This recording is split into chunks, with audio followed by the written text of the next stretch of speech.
ปอดน้ำอันนี้ถูกหลายประเภทชีวิตนี่เกือบสิบ่มีค่าอีหยังเลยพุ่นละอยู่ลักษณะคือกันกับสัตว์อบายร่างกายเป็นมนุษย์แต่สภาพจิตใจเนี่ยคือกับอยู่ในอบายภูมิหาความเจริญบ่ได้จักอย่างทั้งร่างกายก็บ่เจริญทั้งสภาพจิตใจก็บ่เจริญนี่เป็นแน่นั่นก็มีส่วนผู้ใดมันร่างกายอาจสิสมบูรณ์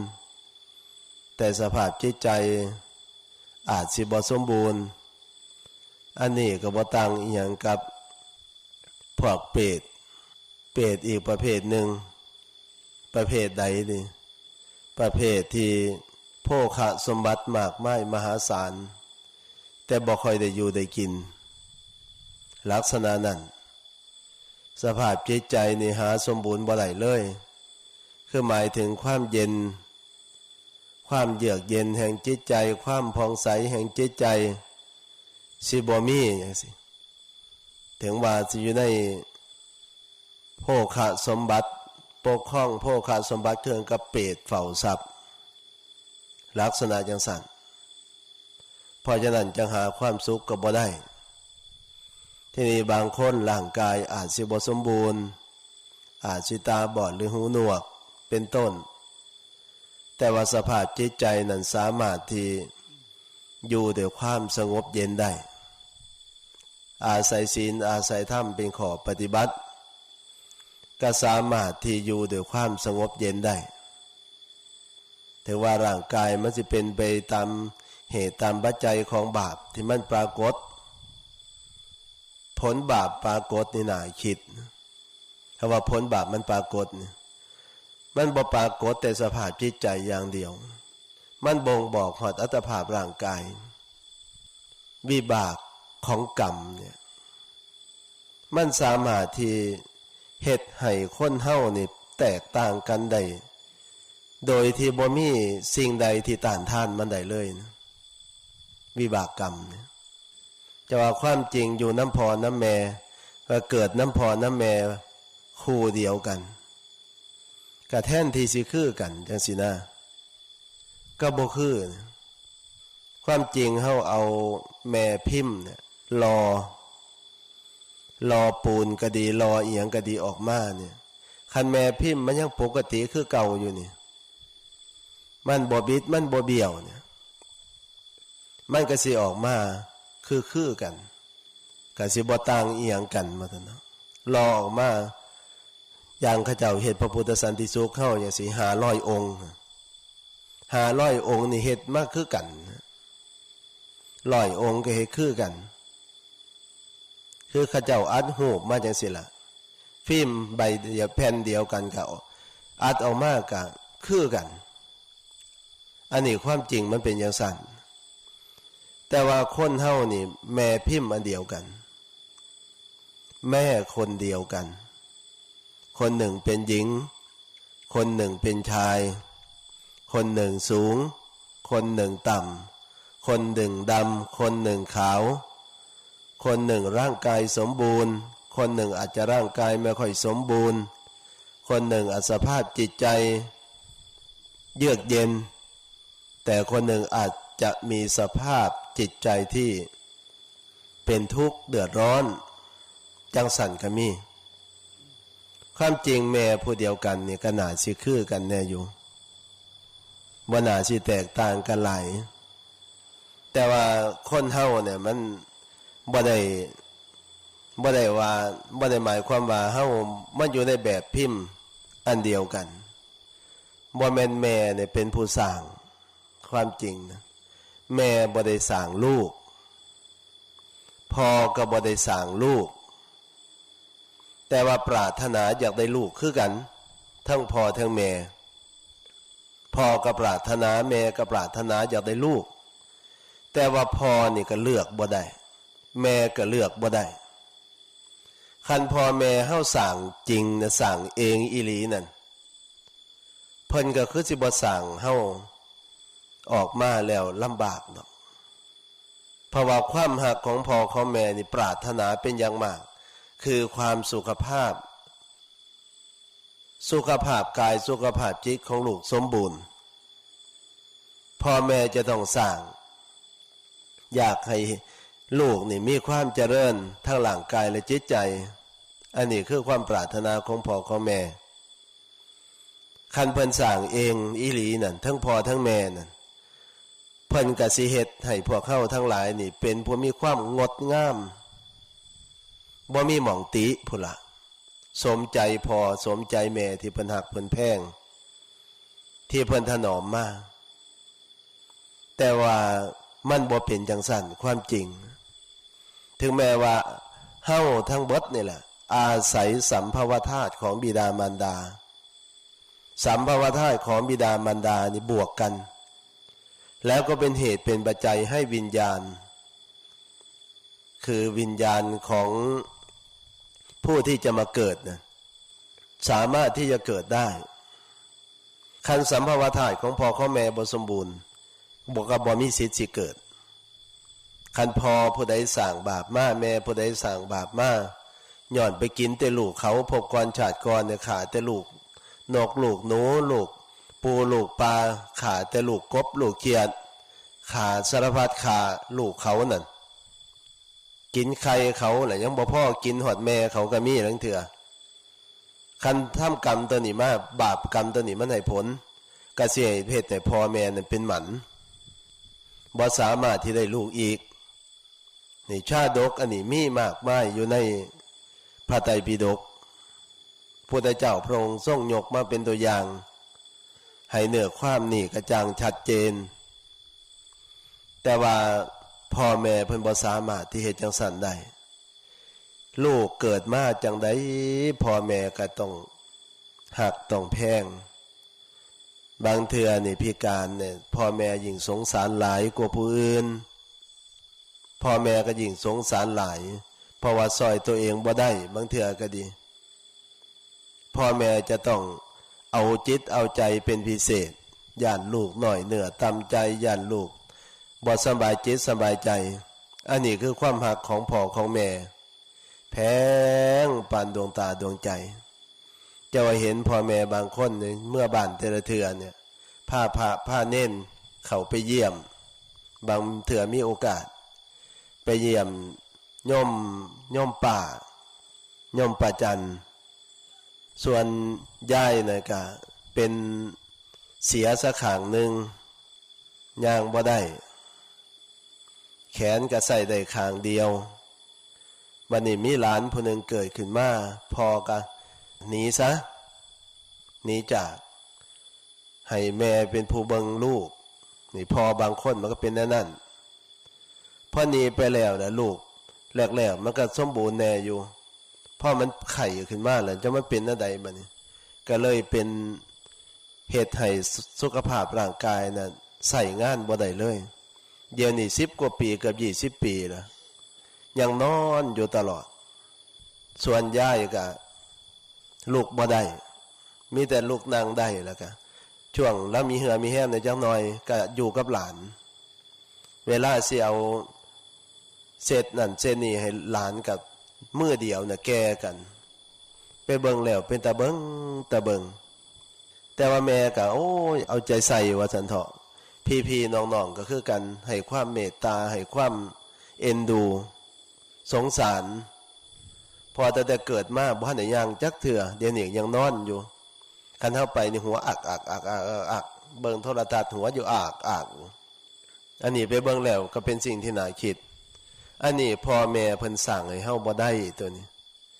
แต่พ่อแม่เพิ่นให้เฮาสามารถที่ให้เฮานี่มาเกิดได้แต่ว่าบุญกรรมนำแต่งนั้นพ่อแม่บ่สามารถที่ป้องกันลูกบ่ให้เป็นจังซั่นได้ถึงว่าสิเป็นจังไดก็ตามว่าจังเถาะพ่อแม่นี่ยอมรับเบิดทุกสภาพของลูกสิเกิดมาเป็นหญิงก็ตามเป็นชายก็ตามเป็นผู้งามก็ตามเป็นผู้ขี้ไล่ก็ตามพิการก็ตามบ่พิการก็ตามพ่อแม่นี่สิเบิ่งสิแย่งตลอดอันนี้ความจริงมันเป็นอย่างสั้นเพราะฉะนั้นเนี่ยกรรมของคนเฮานี่จังเฮ็ดให้เป็นไปต่างๆกันบ่แม่นพ่อสร้างให้บ่แม่นแม่สร้างให้คือบางคนไปจมให้แต่พ่อแต่แม่ ว่าพ่อแม่นี่พาทุกข์พายากเกิดขึ้นมาแล้วอีหยังก็บ่มีได้ฆ่ากำปั้นเอาอีหยังต่างๆนี่ลูกบางคนมันจมความจริงเพิ่นให้นอนอยู่ในท้อง7 เดือน8 เดือน9 เดือนเนี่ยมันก็ดีพอตายแล้วที่เพิ่นให้นอนน่ะเพิ่นบ่กินยาแท้งออกเพิ่นบ่ไปรีดออกมันก็บุญพอตายแล้วว่าซั่นเถาะออกมาแล้วเพิ่นก็ประคบประงมจนใหญ่ขึ้นมานั่นซ้ำพ่อแม่เพิ่นเสียขี้เสียเหงียวไว้ซ้ำนี่ก็เหลือกินเหลืออันนั้นแล้วคุณบุญคุณของพ่อของแม่ว่าซั่นเนาะแต่ลูกบางคนมันไปด่าพ่อด่าแม่เจ้าละพาข่อยทุกข์ข่อยยากเกิดขึ้นมาแล้วบ่มีหยังนำเพิ่นเงินก็บ่มีสมบัติอีหยังก็บ่มีเฮ็ดให้ข่อยทุกข์ข่อยยากมันเป็นนำสู่เจ้านี่ล่ะบ่สร้างไว้อีหยังต่างๆมันก็เว้าจังซี่ก็เว้าลูกบางคนมันขี้โหดสามานอันนี้เป็นสิ่งที่น่าคิดพ่อแม่เพิ่นลดแพ่งปันดวงตาดวงใจว่าซั่นเถาะเพราะว่าเพิ่นบ่มีอำนาจใดๆสิไปเฮ็ดให้ลูกมันเป็นไปจังซั่นได้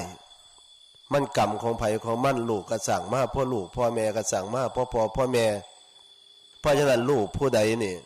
บ่เชิดชูคุณของพ่อของแม่เนี่ยเว้าง่ายๆซะคำบ่เชิดชูคุณของพ่อของแม่นี่ก็ถือว่าพ่อแม่เฮานั้นบุญน้อยอีหลีตะลุตนเพิ่นว่าง่ายๆว่าเป็นตะลุตนเพิ่นไปเบิ่งนี่ที่ไปคู่มือนี่บ่แม่นไปซื่อๆนี่ไปเบิ่งว่าซั่นเถาะสังเกตเบิ่งชาวโลกนอกจากสิใส่พิจารณาตามหลักที่พระพุทธเจ้าตรัสไว้แล้วก็ไปเบิ่งความจริงของโลกมันเป็นจังไดความจริงของชาวโลกมันเป็นจังไดหลังเทื่อพอก็ดีแม่ก็ดีขายข้าวปุ้นบางคนก็ขายน้ำหวานบางคนก็ขายหั่นขายนี่เบิดมื้อเบิดเว้นลงทุนก็บ่แม่นน้อยบางเทื่อนี่ขายตากแดดเหือย่อยเหือยังว่าจันเถาะได้กำไรเทอละบาท2 บาท3 บาท4 บาทเก็บหอมรอมริบเอาไว้เบิดมันเป็นสิ่งที่น่าคิดจะว่าไปแต่ละเทื่อไปเบิ่งในตลาดร้านลี่ไปหันไปนี่ไปเบิ่งว่าจันเถาะหลังเทื่อพ่อแม่นี่สุกล่อกว่าสิสุกได้นี่สุกหล่อบางคันนี่มันพิลึกอีหลีเขาเจ้าบรรทุกของว่าจันเถาะสุกไปตามถนนหนทางบางเทื่อก็ได้ขายแน่บ่ได้ขายแน่เบิ่งแล้วก็ดีจะว่าเห็นพวกผู้เฒ่าผู้หยังนี่ไปขายสิ่งขายของก็มีแต่บอกผู้เห็นซื้อแน่โหลดแซ่บบ่แซ่บก็สร้างมันซื้อโหลดกว่าสิออมได้ว่าจันเถาะพ่อแม่บางคนนี่ก็ไปขายหั่นขายนี่เบิ่งแล้วนี่ไปจอดรถเบิ่งว่าจันเถาะจอดรถนี่ให้พอออกไปหารอซื้อหั่นซื้อนี่นั่งเบิ่งอยู่ในรถแล้วเทื่อโดนๆก็บ่มีผู้ซื้อเทื่อนึงก็นั่งอยู่หั่นแล้วเทื่อก็สุกรอไปกว่าสิกลุ่มมือกลุ่มเว้นกว่าสิได้เงินมาบาท2 บาทโอ้ยว่ะคันลูกผู้ใดผ่านเงินพ่อเงินแม่ผ่านพ่อผ่านแม่นี่จะว่ามันบาปพิลึกพิโลล่ะใส่เงินนี่บ่ได้คิดเบิ่งคำนึงถึงว่าก่อนสิได้มาบาท1 2 บาท5 บาท10 บาทอันพ่อกับแม่หานั่นโอ้ยจังว่าไปเบิ่งแล้วพิลึกพิโลอีหลีเด้มันเป็นสิ่งที่น่าคิดจะว่าลูกๆทุกคนเนี่ยคันว่าพ่อเพิ่นทุกข์เพิ่นยากถึงขนาดนั้นลำบากถึงขนาดนั้นแต่เพิ่นก็สู้เบิ่งความอยู่ความกินของพ่อของแม่นี่กินยากเด้เงินบาทนึงสิซื้อสิ่งซื้อของมากินอย่างอร่อยนี่ยากแต่ว่าลูกบางคนได้เงินแล้วนี่ไปซื้อเหล้าซื้อยามาสูบไปซื้อเหล้าซื้อเบียร์มากินบ่ได้คำนึงถึงว่าเพิ่นยากส่ำใดกว่าสิได้มาแต่ละบาท2 บาทหูดหัวเหล้าเกาหัวหญ้าอย่างเพื่อเจ้าเห็นให้หน้ามื้อนี้ผมก็ไปนั่งเบิ่งเขาเจ้าไม่ออกดำหน้าพอออกดำหน้า7 คน8 คน90กับเด็กหน่อยมื้อนี้ไปปั่นน้ำแข็งเฮ็ดน้ำแข็งให้เขาเจ้าซิมเบิ่งเอาซิมเบิ่งเด้อว่าซั่นไปเบิ่งว่าซั่นเถาะเขาเจ้าเห็นให้เห็นหน้าคันฝ่าฝนตกลงมาถูกต้องตามฤดูกาลก็ใครแน่อันขี่รถไปรถมานี่สังเกตว่าซั่นเถาะไปบางบ่อนี่เขามันสิบ่เป็นเขาให้บักใหญ่ว่าจะต้องลงทุนทั้งไถทั้งขาดทั้งอีหยังต่างๆนี่เบิ่งแล้วมันบ่กลุ่มมันนี่ลองคิดเบิ่งว่ามันสิลำบากส่ำใดบางบ่อนก็แห้งบ่มีน้ำมีในชีวิตนี่ต้องรอธรรมชาติความเป็นอยู่ต้องรอธรรมชาติคันธรรมชาติบ่เป็นไปตามที่ความคิดไว้ลำบากบ่แม่นน้อยทั้งเรื่องการอยู่การกินว่าจะต้องสิหามาได้แต่ละอย่างว่าซั่นเถาะกว่าจะได้มาเป็นอาหารหวานข้าว ให้ลูกให้เต้าได้กินขันบกมาหาทั้งวัดเท่ากับกว่าสิได้แบ่งว่าจันเถาะแบ่งอาหารหวานข้าวเหม็นต่างๆนั่นได้มาเดี๋ยวความยากความลำบากนั่นแบ่งเอามาถวายครูบาอาจารย์ประสงค์สามเณรทั้งวัดนำเบื้องแล้วบ่แม่นเรื่องง่ายปานใดขันจิตใจบ่มีศรัทธาภาษาทะในคุณของพระราตรัยอีหลีเขาเจ้าก็เฮ็ดบ่ได้แต่ว่าอาศัยน้ำจิตน้ำใจของพ่อของแม่ที่หักลูกหักเต้าอีหลีเบิ่งแล้วปู้จะมันเป็นตะเบิงไปแต่ละเทื่อนี่ต้องได้วัดสันเถาะไปเบิ่งสัจธรรมของโลกมันเป็นจังไดอันนี้ปาโลกปันบอกเฮาทั้งหลายฟังเพราะว่าพ่อแม่นั้นเพิ่นปรารถนาอีหลีอยากเห็นความเจริญของลูกทั้งด้านร่างกายและจิตใจส่วนลูกเกิดขึ้นมาแล้วสิเป็นจังไดพ่อแม่ก็ยอมรับเบิดทุกสภาพคือกล่าวมานี่หักปันดวงตาแพ่งปันดวงใจจะว่าลูกผู้ใดว่าสันเถาะคันเหตุให้พ่อแม่ได้ปลื้มอกปลื้มใจภูมิอกภูมิใจโดยเฉพาะการบวชเป็นสิ่งที่ปรารถนาของพ่อของแม่เป็นอย่างมากส่วนพอบวชบัดนี้ลูกเต้าที่เป็นสัมมาทิฏฐินี่ก็ย่อมภูมิใจอีหลีบ่แม่นว่าข้าเจ้าบ่อยากเลี้ยงพ่อบ่แม่นข้าเจ้าบ่อยากเลี้ยงแม่เป็นความภูมิอกภูมิใจอีหลีเรื่องกับพ่อแม่ให้ลูกบวชนั่นแหละบ่ต่างอีหยังกันมันเกิดความภูมิอกภูมิใจอีหลีว่าซั่นเถาะเห็นชายผ้าเหลืองของลูกนี่โอ้ยบ่มีแนวใดสิทอว่าซั่นเถาะบางเทื่อต้องความตื่นตันใจอิ่มใจเอิบอิ่มใจด้วยอำนาจแห่งปีติธรรมปีติธรรมเกิดขึ้นในดวงจิตของพ่อของแม่ย่ามใดว่าซั่นเถาะมันจะเป็นเหตุให้เกิดความตื่นตันใจความตื่นตันใจตัวนี้แหละมันจะเป็นเหตุเป็นปัจจัยให้น้ำตาของพ่อของแม่ไหลซึมอาจสิไหลเข้าทางในท้องอาจสิไหลออกมาทางนอกด้วยความปลื้มอกปลื้มใจปีติยินดีเพราะนั้นคันเฮาบวชเข้ามาแล้วเนี่ยคันบ่สนองคุณในส่วนนี้นะคือเฮาเฮ็ดไปมาล่ำมาร้อยนั่นบาปหนักบ่แม่นธรรมดานี่บวชเข้ามาแล้วนั่นพอเพิ่นภูมิใจยังอยู่เฮือนจังซี่สมมุติว่าเฮาบวชเข้ามาแล้วนี่เพิ่นเบาใจสบายใจบ่ได้เป็นห่วงพะวักพะวงเด้ว่าโอ้ยเข้าสู่ร่มผ้ากาสาวพัสแล้วเป็นสิ่งที่ประทับจิตประทับใจเลยว่าห่วงกะเศร้าห่วงเพราะว่าบ่ได้ไปใส่มาใส่บ่ได้ขี่รถไปหันไปนี่สิเกิดพะวักพะวงคันเฮาเป็นโยมอยู่บัดนี้คันลงเฮือนไปปัดเนี่ยความวิตกกังวลย่อมเกิดขึ้นแก่พ่อแก่แม่ทันทีพ่อแม่บางคนที่หักลูกมากก็ยิ่งนอนบ่หลับคันลูกบ่กลับมาก็ต้องเป็นห่วงอยู่อย่างสั่นว่าซั่นเถาะคันขี่รถไปปุ๊บโอ้ยลูกเฮาคันลูกผู้ใดบ่กินเหล้าเมายาก็สิมีความทุกข์อีกแบบหนึ่งคันลูกผู้ใดกินเหล้าเมายาอีกบัดนี้ยิ่งเพิ่มความทุกข์อย่างมหาศาลเกิดขึ้นในจิตใจของพ่อของแม่คันลูกผู้ใดดีๆจังสิเพิ่นก็มีความทุกข์อีกแบบหนึ่งถึงว่าลูกสิไปคอยไปงามก็ตามแต่ว่าความเป็นห่วงนั่น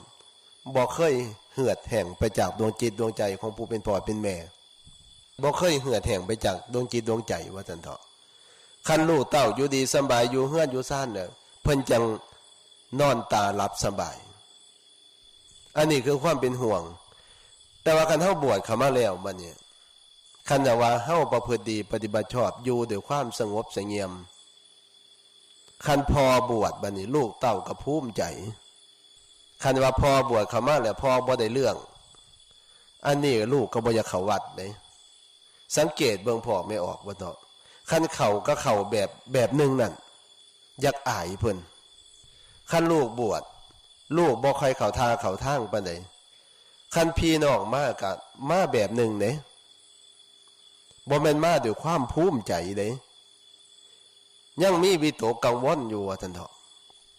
จักลูกสิเป็นจังไดจักหลานสิเป็นจังไดคันมาฮอดแล้วเฝ้าถามก่อนหมู่โลดว่าเป็นจังไดคั่นหน่อยหลวงปู่เป็นจังไดน้อคั่นหน่อยลูกคั่นหน่อยเป็นจังไดหลานคั่นหน่อยเป็นจังไดรู้ไดคันสมมุติว่าเฮาอยู่กันสบายบัดนี้ประพฤติถูกต้องบัดนี้ตามธรรมตามวินัยอยู่ด้วยความสงบเย็น คันเพิ่นเย็นใจแล้วเข้าใจว่าเฮาปฏิบัติถูกต้องแล้วอันนี้สิเป็นบุญเป็นกุศลอย่างมหาศาลอีกพ่อแม่เขา